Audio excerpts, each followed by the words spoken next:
복지를 하겠다 이렇게 마음먹으면서 접했던 분들이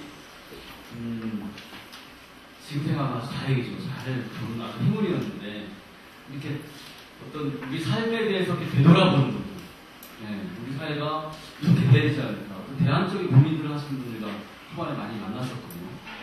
근데 그러면서 그분들이 근데 이렇게 이야기를 하다가 보니까 어디에 가서 이야기가 마무리되냐면 농촌으로 가자, 자연으로 가자, 이렇게 농사 지으면서 농촌에 살았으면 좋겠다. 아니, 오지는 못하더라도 이렇게 이야기가 끝나더라고요. 그래서 그때 그걸 보면서 이 농촌에서의 복지라는 게 그냥 우리가 보통적으로 생각하는 어떤 약자들을 위한 어떤 일 이렇게만 생각하고 그것만 쫓아다녔던 걸 생각해봤을 때 나름의 좀 충격이 있고요. 그리고 그분들과 끊임없이 소통하면서 스스로 농촌에서의 사회사업이 어땠으면 좋겠다는 이런 경례하는 계기가 됐습니다. 그래서 이 이야기가 이제 점점 이렇게 이제 깊이 되면서 재밌었던 건 이제 최근에 요번에 이제 정권이 바뀌셨잖아요, 그죠? 훌륭하신 정권을 바뀌셨는데 정권이 이렇게 바뀌면서 그 사회복지계에서도 이런 이제 반성 또는 이렇게 조금 더 생각해 보시게 되는 그런 계기가 되더라고요. 그러니까 아마 더 가면 갈수록 더 이제 심화될 거라고 저는 이제 믿고 있습니다. 그래서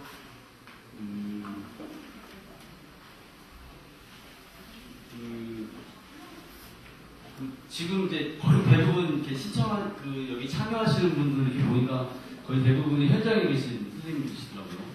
그래서 저한테도 늘 이렇게 묻고 하는 것 중에 하나가 뭐냐면 사회사업 잘하고 있는가?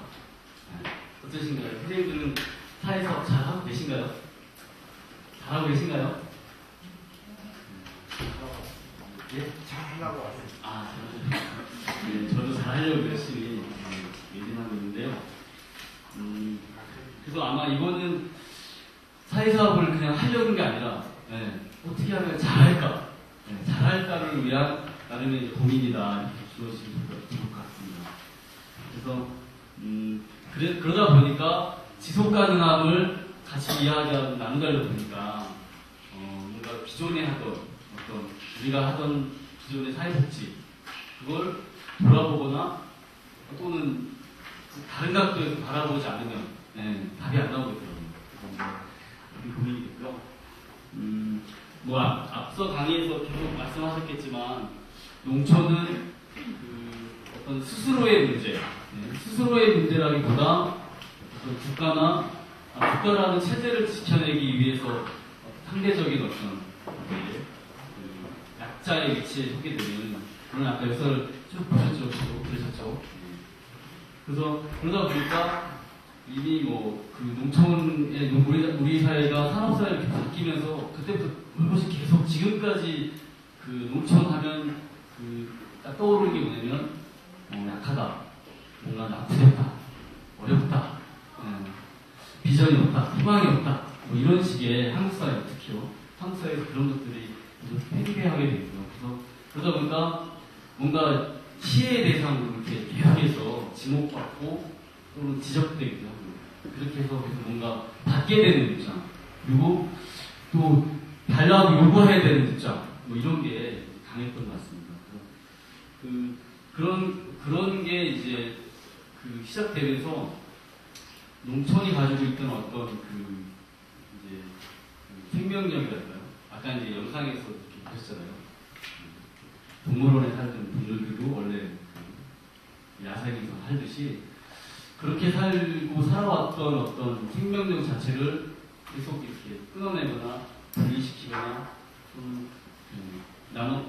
없애는 식으로나 지원이 계속 됐죠. 저는 이제 개인적으로 지원이 된 게 문제가 아니라 그런 방식을 썼다는 게 저는 이제 큰 아쉬움이다 생각합니다. 그래서 그렇게 하다 보니까 계속 어떻게 보면 우리 흔히 이런 말씀 하시잖아요. 밑 빠진 북에 물 붓는다. 계속 어떻게 보면 농촌을 보자면 세계화는 계속되고 처음에 아까 말씀드린 대로 이제 그 산업 사회가 되기 위해서 인력이 농촌 그 도시로 가고 그 도시가 그 인력들이 그 인구를 다시 먹여 살리기 위해서 저고가를 정책을 쓰고 그래서 그것도 안 되니까 이제 그 도시적 산업사회의 어떤 계속 유지와 성장과 지속성을 위해서 뭔가 거래를 해야 돼요. 국제적으로. 우리 안에서가 아니라 우리나라, 특히 우리나라 같은 경우는 국제적으로 거래하다 보니까 먹거리를 가지고 이렇게 대가로 서비스로 넣어주는 이렇게 이제 하다 보니까 또 계속해서 어떤 군핍이나 어떤 반복되는 이제 그러다 보니까 또 국가는 그에 상당하는 또 이제 시혜죠. 지원을 해줘야 되고 그러니까 그 조건 그 규모는 말로 나오면 커지죠. 그래서 정권이 계속 바뀔 때마다 조금 더 강력하고 조금 더 규모가 큰 지원을 약속하게 되고 또 그렇게 되죠. 근데 안타까운 건 최근에 와서는 아예 이제 거의 이제 정부 차원을 보자면 임종에 가까운 농촌처럼 대한민국 역사나 있다는 걸 있게 됩니다. 그래서 이제 최근에는 또 어디까지 가냐면 재정 규모가 너무 커지니까 될 만한 한만 주겠다. 될 만한 떨림하게만 투자하겠다라고 해서 집중하고 선택해서 집중적으로 지원하는 방식으로 그렇게 이제 가고 있습니다. 이제 아까 영상에서도 제가 약간 아마 그런 뉘앙스를 느끼셨을 거라고 생각되고요. 지금 제가 이렇게 말씀드리는 거 보면 그러면은 국가의 어떤 정책을 지원을 줄이자는 건가? 뭐 이렇게 말씀하실 수 있는데요. 그거보다 기존의 이제 복지보다 오히려 더 늘려야 된다고 저는 기본적으로 생각합니다.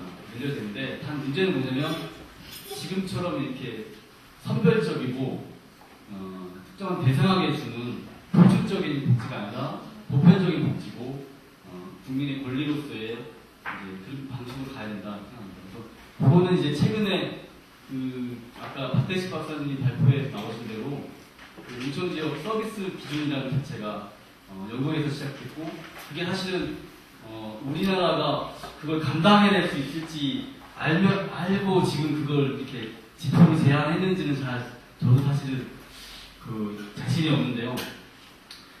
그런 식의 그러니까 같은 국민으로서 같은 국가에 사는 국민으로서 보편적으로 누려야 될 서비스나 또는 그 방법에 있어서도 보편적이어야 된다 이거죠. 그런 것을 줄여야 된다라고 하는 건 저는 절대 아니니까요. 그런 오해는 좀 없었으면 합니다. 그래서 저는 이제 기존의 사회복지가 계속해서 뭔가 예산을 확보하고 국가 예산을 통해서 그 예산을 직접 제공하는 직접 서비스로 제공하는 방식의 사회복지가 지금까지 계속해서 확대하고 영향이 늘었고 복지 예산도 계속해서 늘고 있고요. 근데 지금 시점에서 아까 말씀드린 대로 이런 새로운 정권이 이렇게 바뀔 때마다 그렇게 되면 이제 우리끼리 말이니까요. 일자리 늘게 하잖아요, 그죠?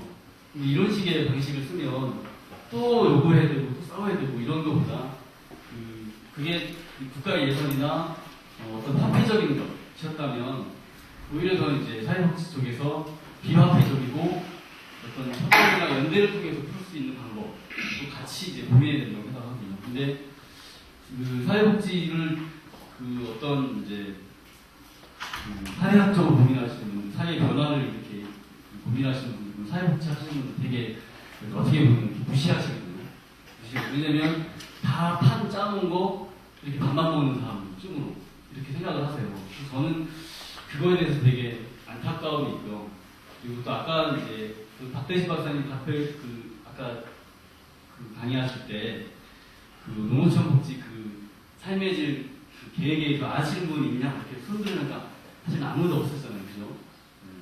그런 것처럼 어떤 우리가 너무 이렇게 일 자체가 파편적이고 분야적이고 너무 옆을 못 보게 되는 구조로 계속해서 발전하고 사회도 그렇게 된다고 보거든요. 그런데 그런 시각들이 계속 농촌에도 접목이 되다 보니까 이제 더 많은 이제 뒤에 또 그런 얘기 말씀드리려고 한데요. 그렇다고 봅니다. 그래서 좀 농촌에서의 복지를 조금 더 이렇게 큰 틀에서 그리고 조금 더 미래지향적으로 고민할 수 있는 어떤 실천가들이라고 할까요?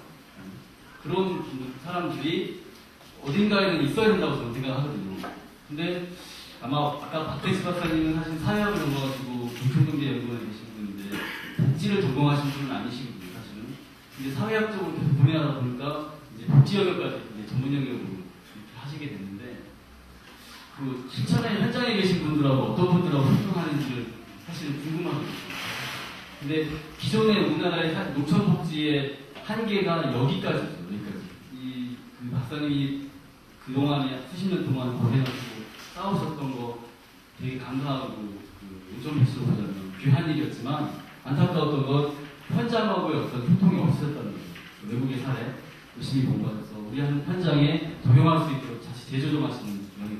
이것만도 하셨다는 것만 사실은 우리나라의 농촌 지역의 농촌 사회에 대한 복지 문제를 다뤘다 하시는 것만은 사실 큰 건데요.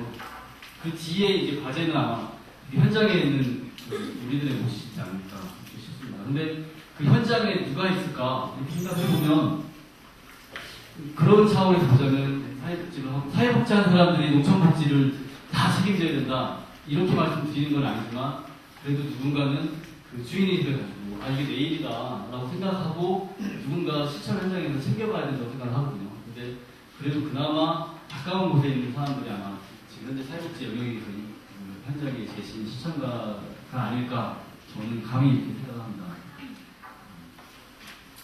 그런 의미에서 생각하고요.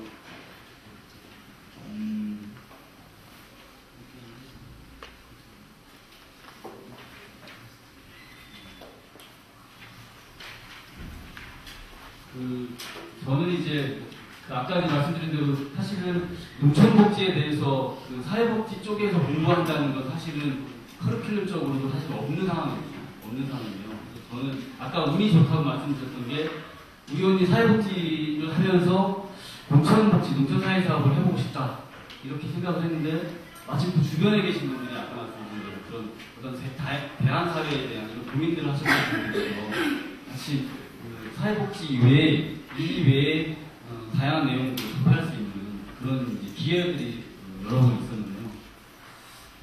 그러다 보니까 이제 농촌에 대한 새로운 이제 생각들을 갖게 된 기회가 여러 번 있었습니다. 그게 아까 말씀대로 사실 언제였냐면 그 세기 말이었거든요. 2000년 때 사실은 한국 사회가 전 세계적으로 어떻게 되어야 될 것인가 하다가 그때 뭐 제3의 길 그런 이야기도 많이 나오고 하지만 한편으로는 또 이런 그 생태주의나 어떤 생명사상 이런 쪽에 대안들이 많이 나왔었거든요. 그런 부분을 접하고 나서 보니까 농촌이 그냥 우리 사회복지 쪽에서 계속 늘상 얘기하는 나약하고 부족하고 없고 그런 공간이 아니라 물론 그렇지만 그것이 왜 그렇게 됐는지를 쭉 따라가다 보니까 이게 그냥 그렇게 치부해 버리기에는 이렇게 그냥 없어지겠구나. 자연 사회가 변하니까 농촌도 그 자연 도태되겠구나. 이렇게 생각하기에는 그 가치가 너무 컸죠. 그리고 컸고 그 가치를 계속 따라가다 보니까 농촌에서의 복지, 농촌 사회사업에 대한 어떤 이제 뭐라 해야 될까요? 이 방법이 새롭게 이제 익혀지는 그런 걸 경험했습니다. 그래서 뒤에 이제 쭉 같이 말씀드릴 건데요. 일단은 저는 이제 개인적으로 그 농촌의 마을 공동체, 마을에 대해서 되게 관심이 많거든요. 아마 지금 현장에서 그 지역에서 이렇게 활동하시면서 마을에 대한 가치를 사회복지적으로 이렇게 이해하거나 실제로 그 마을의 어떤 마을 공동체에 대한 마을 공동체를 사회사업적으로 잘 활용하시는 분들이 혹시 계신가요? 기존의 사회복지 전달체계 구조 안에서 혹시 계신가요? 우리 지역에서는 마을의 이런 특성을 잘 활용해서 이렇게 한번 해보고 있다. 혹시 그런 사례가 있으신가요? 저도 이제 그 이쪽 분야에 관심을 갖고 되게 고민하면서 사회복지 영역 안에서 마을을 중심으로 뭔가 하는 부분들이 있는지 되게 많은 자료를 찾아보기도 하고요. 근데 사실은 거의 없다고 봐도 과언일 정도로 그렇습니다. 근데 제가 말씀드린 대로 농촌을 계속 고민하다 보니까 또 마을에 대한 가치, 마을 공동체에 대한 가치를 이렇게 찾게 됐다 말씀드렸는데요. 그것도 하나 또 뭔가 띄운 게 뭐냐면 그 사회복지는 왜 할까요? 복지는 왜 할까요? 네, 이런 아주 원론적이고 근본적인 질문까지 이렇게 가게 되더라고요. 우리가 복지를 왜 할까? 보조금 받아서 쓰려고 복지를 할까? 네. 그 농촌 지역의 아동 복지가 필요하니까 할까? 뭐 이렇게 이제 자문이 되면서 과연 우리가 사회복지를 왜 하려고 했고 나는 또 사회복지를 왜 굳이 멀쩡히 다니는 직장 그만두고 비싼 등록금들 공부하면서 했을까? 이런 마음을 사실 되돌아보게 되더라고요. 그러면서 그 어떤 농촌과 농촌 마을 공동체의 삶을 보게 되면서 사회복지 하려는 게 이런 것 때문에 하는 건 아닐까? 네, 이렇게 느꼈습니다. 아까 그 백춘진 선생님 말씀에 그 전략과 방법 여러 가지 이렇게 쭉 말씀을 해주셨잖아요. 저도 개인적으로 그래서 백춘진 선생님을 되게 존경하고 따릅니다. 그래서 아까 말씀하신 것 중에 하나가 마을의 이제 복지력 이런 얘기 말씀하셨거든요. 그러니까 그 사회복지를 가만히 생각하면 복지를 생각하면 그냥 쉽게 이렇게 나누고 사는 거. 나누고 아까 이제 제가 이게 앞으로 계속 드릴 말씀이 우리 지금 지원센터 운영하는 거하고 저거하고 무슨 상관 있어? 라든가 노인복지회가 운영하시는데 저하고 내야 하는 일하고 상관이 없어 이렇게 생각하실 수도 있거든요. 근데 가능하시면 이렇게 연관지어서 생각해 보시면 좋겠다 이렇게 부탁을 드립니다. 그래서 그 복지라는 것이 뭐냐면 두루 인간적인 삶을 두루 나누고 살고 따뜻하게 사는 따뜻한 사회 뭐 이 정도를 보통 바라는 분들이 사실은 사회복지를 많이 하시잖아요. 그죠? 선량하신 분들 주로 그렇게 많이 하시잖아요. 물론 이제 최근에야 뭐 복지 영역도 시장이 많이 이제 연결되면서 이제 시장과 관련된 일들을 많이 하시는 분들 물론 계시지만 그래도 대부분의 많은 사회작가들이 그런 마음 때문에 사회사업을 계속 한다라고 생각하거든요. 그리고 그런 부분들이 이렇게 채워져야 또 번아웃되거나 지치지 않을 거라고 생각합니다. 그래서 그 농촌 마을에서 이렇게 보니까 저도 어렸을 때 이제 시골에서 크고 자라서 막연하게 이제 그 농촌 마을에 대해서 이렇게 이제 그 느낌이 있었는데 그걸 조금 더 이제 공부한 거죠. 쉽게 말해서 그냥 제 어떤 아까 이제 그 영상에서 보셨지만 인류 역사의 98%가 차지했던 그 역사에서처럼 내 몸속에 내 정서에 잠재되었던 어떤 그런 것들을 잘 잊고 살다가 사회복지를 하면서 농촌복지를 하겠다 하면서 다시 되새기게 되는 이제 그런 그 계기가 되지 않나 싶습니다. 그래서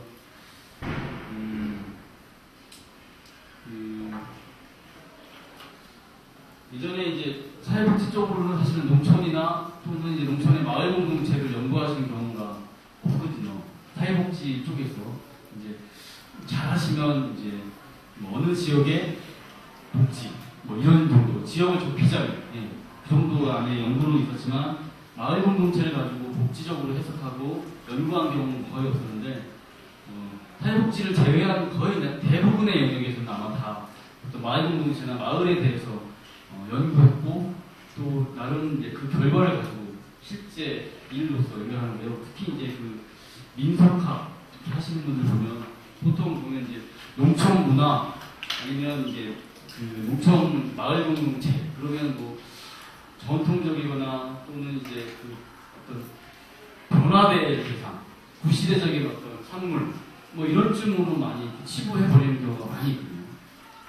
그리고 실제로 그런 우리가 그런 생각들을 갖게 된 것도 어떤 역사적인 순간에 사실은 그런 게 있었던 게 사실은 일제 강점기 시대에 그 마을 공동체를 해체시키는 역사가 있었거든요. 그리고 마을 공동체의 어떤 그 풍습, 농경문화가 가졌던 어떤 문화 자체가 구습이고 우리가 이렇게 벗어야 될 대상이다라고 어떤 나름 사관처럼 이렇게 들어가기 때문에 그런 역사가 또 도시화가 있었기 때문에 많이 마을 공동체에 대해서 되게 이제 그 부정적인 시각을 가지고 있습니다. 근데 이 마을 공동체가 최근에 다시 재인식되고 있는 것 중에 하나거든요.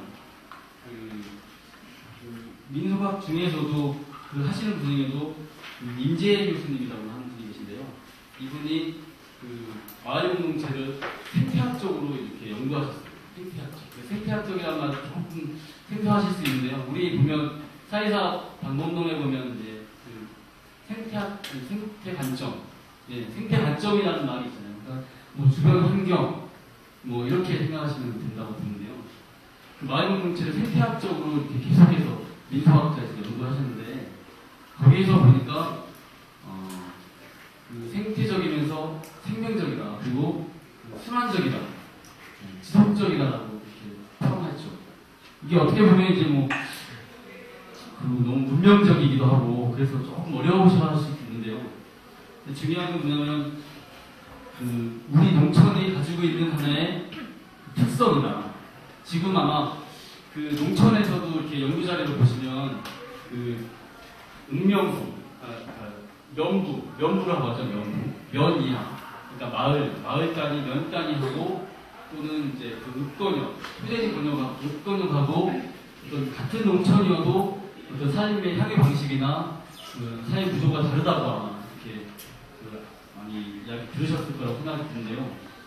그 농촌이 그 마을이 그 농촌도 아직 여전히 이제 그 마을이 주된 어떤 사회적 구조라 이렇게 봤을 때 농촌에서 사회복지를 한다라고 하면 당연히 저는 그 마을에 대한 특성, 그 마을적인 어떤 사고들을 해야 된다고 저는 생각을 하거든요. 근데 뭐 현장에서 이렇게 보시는 경험하시겠지만 여전히 그 예를 들면 진도나 완도나 저희가 지금 복성이나 이렇게 하더라도 그 마을적인 이해를 거의 적용하기가 쉽지 않을 뿐더러 기존의 전자체계 안에서 적용하기 쉽지 않을 뿐더러 또 거기까지 고민을 하려고 하지 않으시는 경우도 있어요. 그래서 그 도시와 똑같은 방식으로 사회복지를 하시는 경우가 많아요. 그래서 이제 제가 이렇게 말씀드리는 건 그 농촌에서의 복지니까 당연히 마을적인 구제를 이해를 해야 된다 이렇게 합니다. 그래서 또 하나는 제가 아까 선생님 말씀 제목처럼 지속 가능한 복지를 하려다 보니까 그게 어떤 의미가 가다 보니까 마을이 어떤 생태적이고 지속 가능한 공동체다라고 하는 걸 우리 말고 사회복지를 하는 분들 말고 사람들 말고 다른 데서는 다 이미 다 인정하고 있고 그걸 다 수용하고 있는 상태거든요. 그런 의미에서 보면 우리가 뭔가 크게 하나를 놓치고 가고 있다. 네. 그런 생각을 합니다.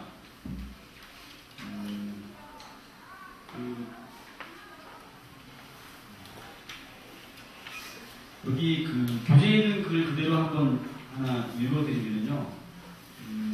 이거는 이제 공동체 문화, 공동체 문화에 대한 이제 그 점인데요. 공동체 성원들은 다른 성원들과 함께 있을 때 편안함을 느끼며 일상적으로 생활이 되풀이되는 가운데 놀라움이 없이 서로서로 친숙하게 마주칠 수 있고 마주치는 잠재적이거나 실질적인 대면 집단이다. 이렇게 얘기를 하고요. 공동체 문화는 그 사회적 상호작용과 집단의 유대를 원만하게 지속하는 보듬사리 문화이자 동생의 문화이다. 이렇게 되어 있습니다. 그런 의미에서 이제 마을 공동체에 대해서 다시 한번 이해하는 게 필요하지 않을까 싶기도 하고요.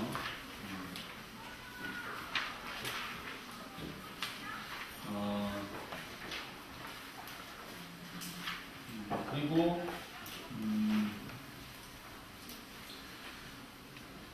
그래서 이제 우리가 이제 그 꿈꾸는 복지, 그리고 특히 이제 우리 농촌에서 이제 활동하시니까 농촌에서의 꿈꾸는 복지를 실현하기 위해서는 어떻게 보면 이제 오래된 미래라는 책이 사실 있거든요. 그래서 우리의 농촌의 마을 공동체와 마을 공동체 삶이 사실은 오래된 미래거든요.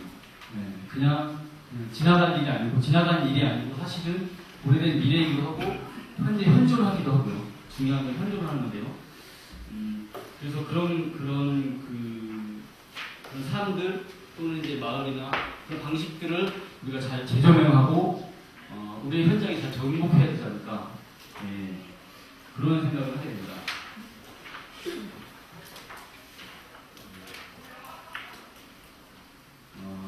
그리고 이제 이제 복지라는 거 아까 이제 그 영상과 계속 이렇게 뭔가 연결시키면서 복지를 생각하시면 어떨까 생각이 드는데요. 제가 말씀드리는 어떤 지속 가능한 복지의 전제는 뭐냐면 평범한 살림살이로만이 이렇게 실현될 수 있다라고 하는 이제 전제 속에서 말씀드리면요. 마을에 그러면 지금 아까 말씀드린 대로 마을 공동체가 가지고 있는 어떤 공동체성, 연대성 뭐 이런 걸 이제 말씀드렸으면 이제 조금 더 이제 복지적으로 조금 더 접근해서 그럼 과연 어떻게 나누고 서로 이제 보살피고 사는가, 네, 그 부분을 조금 더 이렇게 보도록 하겠습니다. 아직도 여전히 지역에서 보시면 아시겠지만 농촌 지역에서 복지 그러면 무조건 좋은 일 하는 사람들, 특히 봉사하는 사람들 뭐 이렇게 인식을 많이 하시거든요. 그리고 근데 이제 반면에 도시에는 이제 복지하면 봉사한다는 인식도 있지만 조금 더 다른 시각으로 분리해서 봉사와 사회복지를 좀 분리해서 보는 시각들이 사실은 도시 지역에는 아직도 있기도 하죠. 근데 농촌은 아직도 이제 그냥 좋은 일 하는 사람, 봉사하는 사람, 뭐 이렇게 생각합니다. 이제 이게 뭐 좋을 수도 있고 뭐 나쁠 수도 있는데요. 그리고 또 이제 또 한편으로는 이제 복지 그러면 정부가 주는 혜택 또 이렇게 생각하시는 분도 그것도 이제 최근에 많이 이제 확대되고 있는 상황이기도 합니다.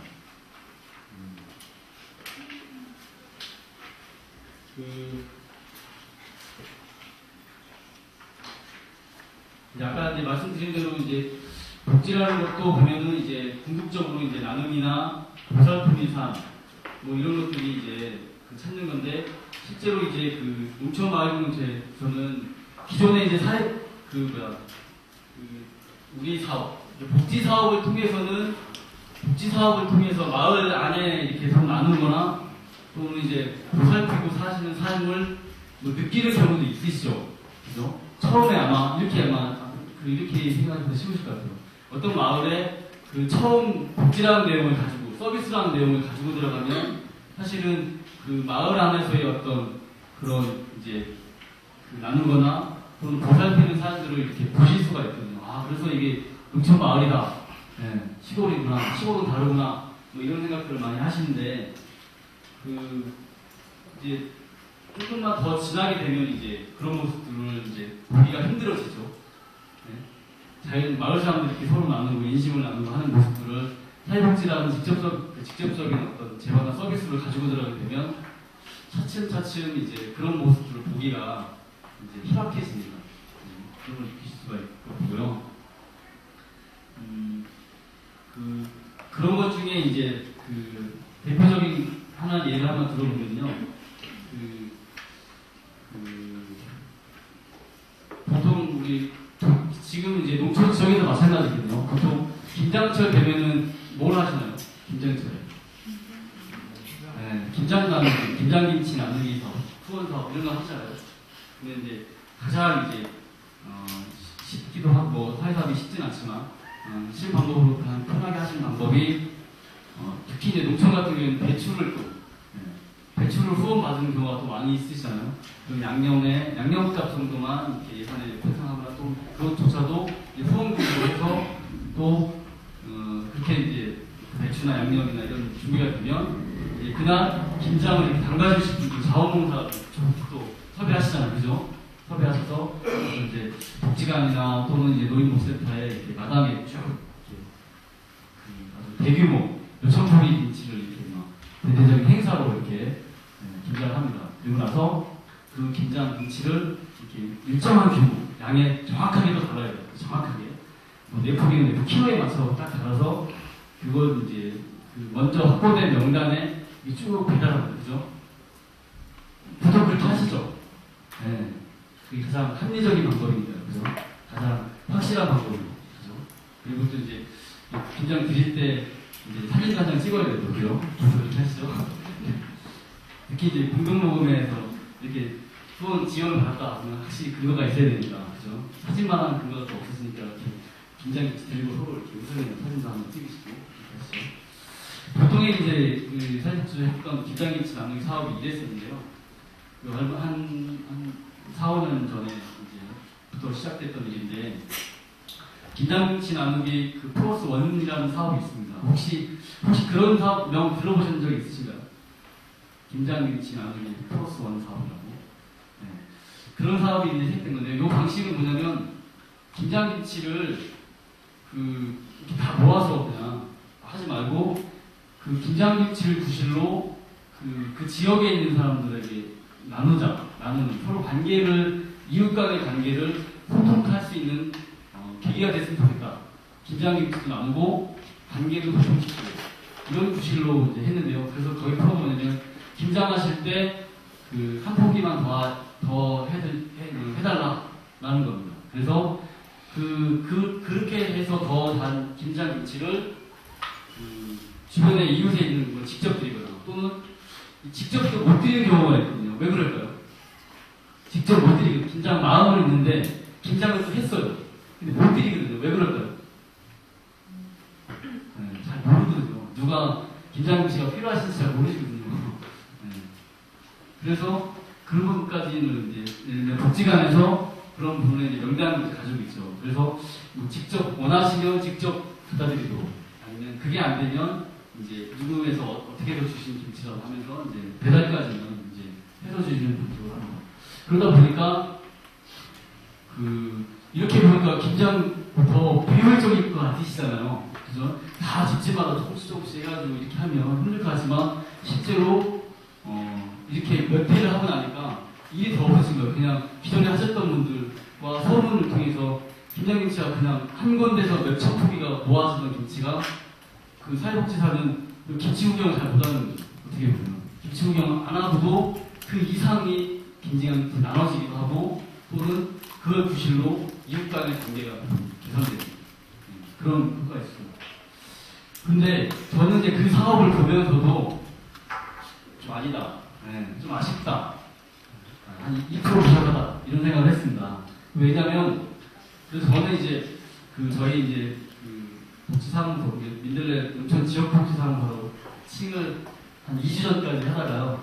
2주 전에 이제 민들레 살림터라는 이름으로 다시 이제 바꿨습니다. 그래서 일은 똑같이 하고요. 방식은 똑같이 방식을 하는데 제가 보기에는 그거보다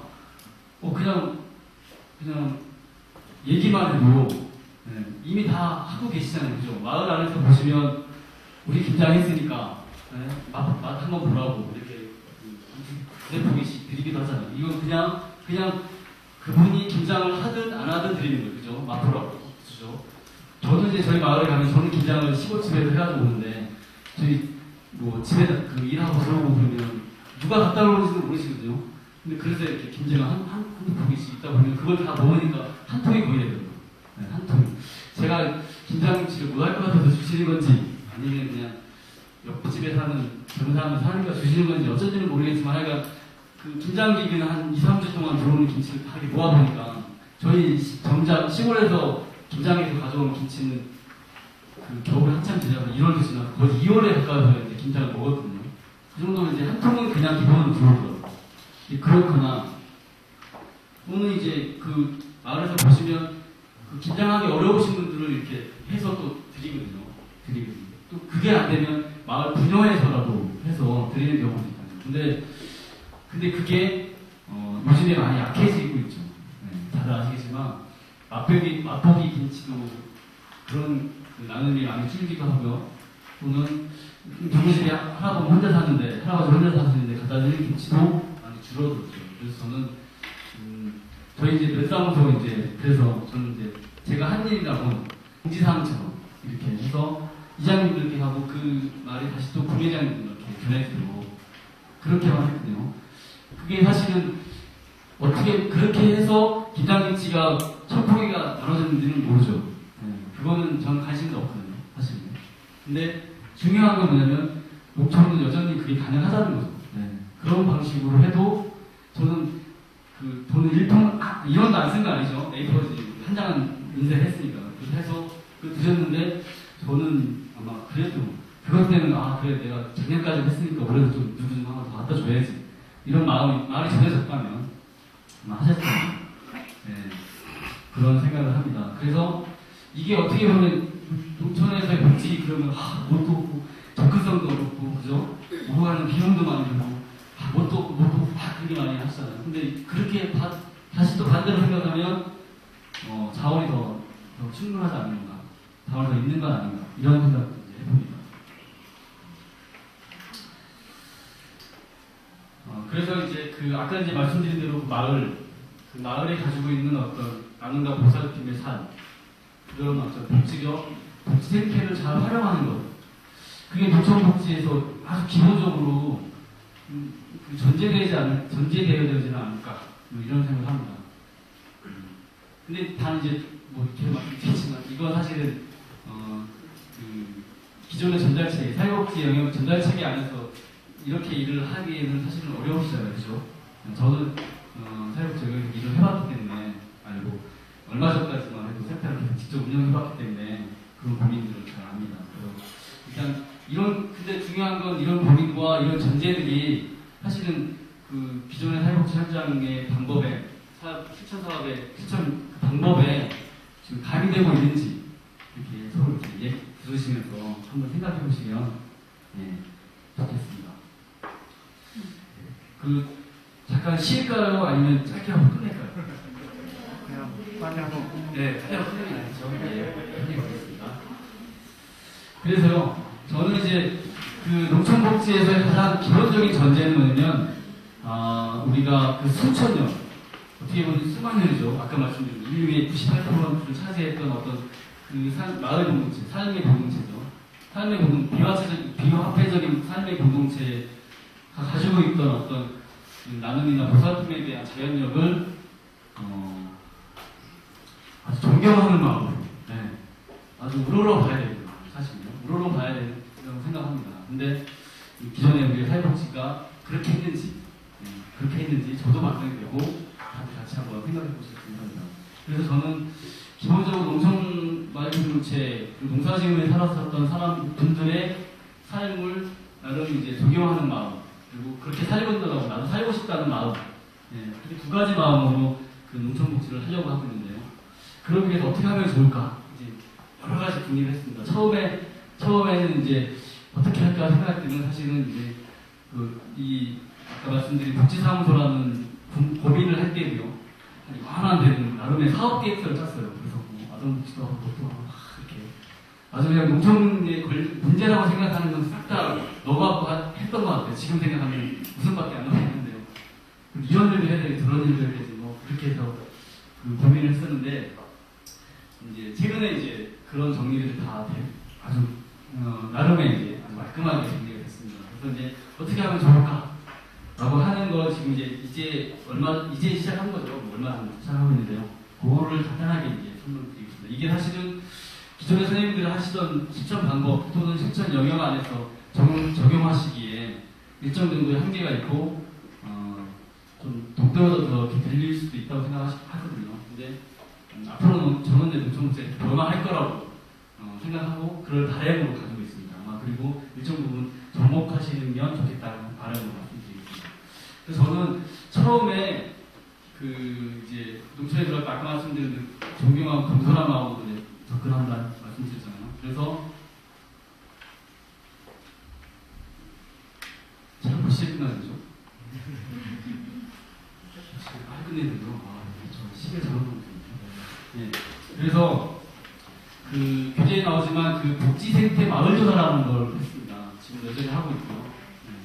근데 그건 뭐냐면 기존의 지역조사 또는 마을조사라는 게 뭐냐면 보통 사회복지 협의체 오기념 계획 이런 거 짤 때나 기관에서 프로포절 쓰실 때 이렇게 설문지 많이 지역도 하시잖아요. 그러면 인구 욕구나 뭐 문제가 뭔지 뭐 어떻게 하면 뭐가 필요한지 뭐 이런 식의 조사를 많이 하시잖아요.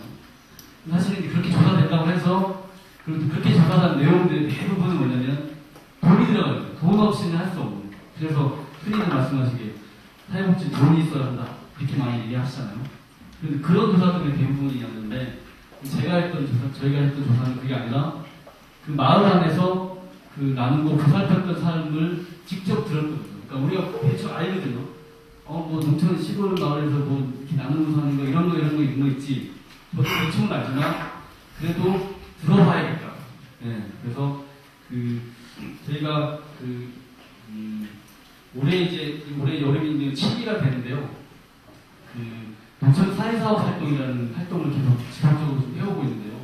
거기에 학생들하고 작년 이제 겨울에 그래서 두 마을을 대상으로 한 달 동안 했던 일이 뭐냐면 다른 일도 물론 있지만 한 달 동안 했던 일이 집집마다 가가보고 다 방문하면서 마을의 이야기를 듣고 그리고 그 마을 안에서 나누고 사셨던 거 서로 어려운 사람들 어떻게 보살피고 함께 동생하고 살았는지를 계속 풀었거든요. 여쭈었거든요. 근데 그게 집집마다 재밌는 건 있는데 집집마다 듣는 이야기가 다 다르다는 거죠. 그래서 그 이야기를 다 취합해보니까 몇 가지 아주 중요한 그런 내용들이 이렇게 있었습니다. 근데 그걸 통해서 보니까 정말로 제가 상상했던 그런 마을 공동체의 나눔과 보살핌이 있었다. 그런 걸 확인할 수 있었습니다. 그 내용을 보시면 교재에 이렇게 보시면 뭐 마을 행사, 뭐 총회 단체회 이렇게 시작하는 조금 안쪽으로 모여진 단락의 페이지가 있는데 거기에 보시면 나오는데요. 뭐 예를 들면 마을 행사에 못 나오신 분들에게 음식을 가져다 드리며 마을의 소식을 전합니다. 이런가. 눈이 왔을 때 새벽같이 나와 자기 집 앞뿐만 아니라 앞집 할매 집까지 이렇게 눈을 쓸어준다든가. 아니면 장애가 있는 분들에게 멀리 하기보다 불편한 분들 살피기도 하고 또 장애인이라고 어떤 이렇게 차별하거나 따로 분리하지 않고 그냥 마을 사람으로 어떻게 보면 좀 모자란 사람들이 이 정도로는 있었지만 그냥 마을 사람처럼 이렇게 아무렇지 않게 살아가는 것 이런 것들이 결합됐거든요. 그 내용 보시면 알겠지만 다 알고 있는 내용에 이렇게 하실 수도 있다고 생각합니다. 근데 재밌는 게 뭐냐면 그렇게 정리했던 거 저희가 이제 나눔 발표회라는 걸 형식으로 이제 했었는데 그리고 뭐냐면 학생들이 한 달 동안 이렇게 들었던 이야기를 쭉 나열하고 거기에서 비슷한 유형의 이야기들을 나눔과 보살펴 사람들을 이렇게 묶었거든요. 그러니까 영역별로 묶었는데 그 대표적인 이야기 나오더라고요. 그래서 그걸 가지고 학생들 다시 우리가 이렇게 배웠습니다라는 걸 어르신들께 다시 발표하는, 나눠드리는 이제 그런 역할을, 그런 이제 시간을 가졌었는데, 나눔 발표 이제 우리한테는 자체 수료식 기능도 있고요. 그리고 그 어르신들한테는 그렇지. 우리가 저렇게 옛날에는 어려워도 먹고 살기 힘들어도 그렇게 나누고 살았는데 요즘에 내가 좀 몸이 좀 안 좋고 불편해서 그렇게 못하는구나. 이런 생각들을 이렇게 한번 다시 해보실 수 있도록 그런 기회가 됐었습니다. 근데 지금 영상을 준비했는데 시간상 이제 영상을 준비했는데요. 노트북에 문제가 있어서 거기에 보면 뭐가 있냐면 하나 사진 이야기가 보면 그 몸이 안 좋아서 여러 가지 레퍼토리가 있었는데 한 레퍼토리가 몸이 안 좋아서 돌을 못 심었는데 동네 분들이 와서 이렇게 모이를 심어준, 그러니까 본인도 모르게 모이를 심어준 그런 그 이야기가 미담이죠. 이야기가 있었는데 그걸 이렇게 학생들이 꽁투로 했어요. 꽁투로 했는데 갑자기 할머니들 다 일어나시는 거예요. 같이 모이를 심어주시고 아리랑도 같이 불러주시고 이런 걸 하시더라고요. 보면서 저는 이제 깜짝 놀랐죠. 그냥 그런가 보다 하면 넘어가실 수 있었는데 불구하고, 왜냐면 본인들이 그렇게 살아오셨다는 걸 이제 저 학생들이 저를 어떻게 알았지? 뭐 이런 것도 있고. 그래서 그런 어떤 이게 캠페인적인 기능도 같이 했었다. 조사하는 과정도 그랬지만 그걸 다시 보여드리는 상황에서도 그런 게 있었다 생각이 들었습니다. 그러다 보니까 농촌에서의 어떤 그 말씀드린 지속가능한 복지 실정을 보자면 그 마을에 가시면 아마 무슨 회 많이 있으시죠, 그죠? 영농회부터 시작해서 분녀회, 또 마을회, 그죠? 청년회, 의용 소방대, 여러 가지 모임들이 있으시고, 근데 그게 물론 이제 자연적이라기보다 반에서 주도해서 만들어진 모임도 있고, 또 자발적으로 하신 거, 예전 같은 동계 같은 건 뭐 자연적으로 발생된 모임이긴 하죠. 지금도 여전히 미친개 같은 건 그냥 하시니까요. 근데 보통 보면 우리가 사회복지를 한다 그러면 별도의 조직을 만들거든요. 자원봉사가. 마을 대표분들 다 모아다가 다시 그 마을 복지 도우미 뭐 이런 식의 이제 하신다면 그렇게 이제 접근을 하시는데 근데 마을에 가면 다 원래 다 있거든요. 있는데 그 기능들을 잘 살리는 일은 거의 안 하시는 것 같아요. 그 일을 하는 분들은 없어요. 근데 그 안에 자연스럽게 미친 개도 있고요. 네. 또 다양한 기능에서 그 마을 공동체적인 사안들을 잘 이렇게 서로 나누거나 보살피게 할 수 있는 구조들이 많다는 거. 그런 것을 잘 활용해야 된다 생각이 들고. 그 다음에 하나는 뭐냐면, 거기 거론이라고 되어 있는데요. 거론은 뭐냐면, 그러기 위해서 어떻게 하면 이런 그 사회과학을 실천할 수 있을까. 이렇게 생각해보면, 아까 말씀드린 대로 이제 농촌 마을 공동체나 그분들의 삶을 존경하는 마음으로 이제 바라봐야 된다. 말씀드렸잖아요. 그래서 이게 거론이라는 건 이게 그 사회복지 아주 근본적인 얘기지만 그분들의 삶을 주체적으로 또는 그 당사자의 삶이 그 주체가 될 수 있도록 하는 것 중에 가장 좋은 게 거론인데요. 이건 뭐냐면 당사자에게 묻는 거죠. 일방 통행이 아닌 거죠. 일방적으로 우리가 이거 있으니까 이제 기타 쓰세요. 아니면 우리가 이걸 만들었으니까 와서 들어오세요. 라고 하는 게 아니라 그분들에게 가서 그분들의 방법과 그분들의 삶의 방식, 평범한 삶사회와 그 방식과 그분들이 의사결정을 하고 그분들에 의해서 복지가 이루어지기 위해서는 가장 핵심적인 게 이제 거론이라고 하는 겁니다. 거기에 보시면 이제 뭐 당사자에게 인사하고 여쭙고 의논하고 부탁하고 감사한다 이렇게 되어 있는데요. 이렇게 한번 잠깐 스쳐들으셔서는 좀 감이 안 올 수도 있는데요. 한번 좀 자세히 한번 생각해 보시면 어떨까 합니다. 이런 것들이 계속해서 이제 여기저기서 마을 단위로 계속 만들어지게 되면 그런 사람들이 계속 깨어지지 않을까. 서로 인류의 98% 차지했다는 서로 나눈 보살을 연대하고 협동했던 사람들이 깨어날 거다 이런 생각합니다. 우리가 가져가는 서비스로 아까 백춘진 선생님 표현처럼 수도꼭지 열면 복지가 바로 나오는 그런 구조가 아니라 복지샘에서 복지샘을 마을 사람들이 가꾸고 그 물을 떠먹는 식의 그런 복지가 되지 않을까라는 생각이 듭니다. 그래서 이런 걸 잘 적용해서 잘 감안해서 했던 사례들이 거기 뒤에 보시면 교재에 보시면 공공마을 달빛 산책이라는 것과 또 하나는 반찬마실 이렇게 두 사례를 제가 넣었는데요. 사실은 이런 범인들을 아까 말씀드린 이런 범인들을 잘 녹여진 사실은 현장에 실천된 사실은 구하기가 쉽지 않거든요. 오히려 더 지역운동하시는 분들 사회복지 영역이 아니라 다른 곳에 지역활동하시는 분들의 영역에서는 여러 찾을 수 있지만 사회복지 안에서는 사실 찾을 수가 없는 이제 지금 상황이에요. 두 사례를 들었는데요. 하나는 마을 달빛 산책 같은 프로그램은 뭐냐면 아까 마을의 강점적으로 복지 생태 지역 마을 조사에서 나왔던 이야기가 뭐냐면 마을의 당산나무나 또는 평산 거기에 모여서 서로 소통하고 하는 거 이런 걸 이제 얘기해서 했던 건데요. 여름에 더운 날 이렇게 가까이 모이실 수 있는 모여서 이렇게 부채질도 하시기도 하고 다들 모이 간식도 나누고 하시잖아요. 그 사람 그대로를 사회사업적 프로그램에 사회사업적 실천으로 넣은 거라고 생각하시면 됩니다. 그래서 자세한 내용 여기 자세하진 않지만 대략적인 내용이 여기 이렇게 있습니다. 그래서 여기서 예산, 소위 말해서 우리가 사회복지에서 프로그램을 하려면 소위 말하는 예산이 필요하잖아요. 근데 여기에서 이 사업을 했음에도 불구하고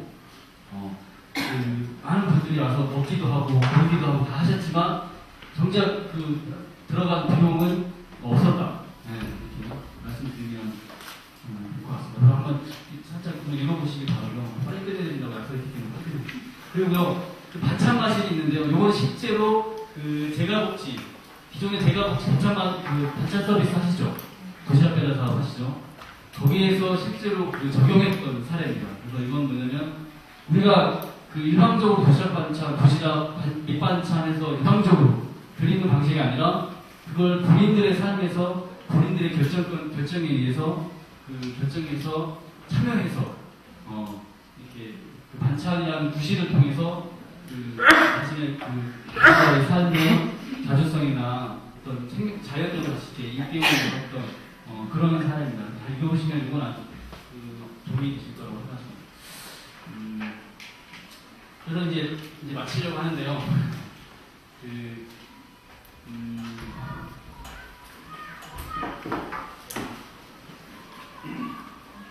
제가 이제 그 1시간 남짓 이렇게 말씀드리는 내내 나왔던 이야기가 뭐냐면 마을, 또는 이제 공동체, 뭐 이런 이야기 계속 나왔다고 저는 생각을 하는데요.